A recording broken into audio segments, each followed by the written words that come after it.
இப்போ கொங்கு பெல்லாம் பார்த்தீங்கன்னா அங்கே இருக்கிற மக்கள் ஒரு சாரார் வந்து குறிப்பிட்ட ஒரு முறையை தான் கடைபிடிப்பாங்க.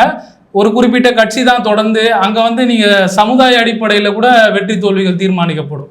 அதனால் நம்ம பெரம்பூர் தொகுதியை இப்போ வந்து எப்படி பார்க்கலான்னா, பெரம்பூர் தொகுதி அனைத்து தரப்பட்ட மக்களும் வாழ்கின்ற ஒரு தொகுதி. கிறிஸ்துவர்களும் சரி, இஸ்லாமியர்கள், அப்புறம் இந்துக்கள், எல்லா சமுதாய மக்களும். இது பெரம்பூர் தொகுதி நீங்கள் பார்த்தீங்கன்னா ரொம்ப ரிச்சான ஏரியாவும் சொல்ல முடியாது, ரொம்ப அடித்தட்டு மக்கள் வாழ்கிற ஒரு தொகுதின்னு சொல்ல முடியாது. திரு ஸ்டாலின் அவர் தொகுதிக்கு பக்கத்து தொகுதி தான் இந்த பெரம்பூர் தொகுதி. இந்த தொகுதியில் எல்லா விதமான மக்களும் வாழறாங்க.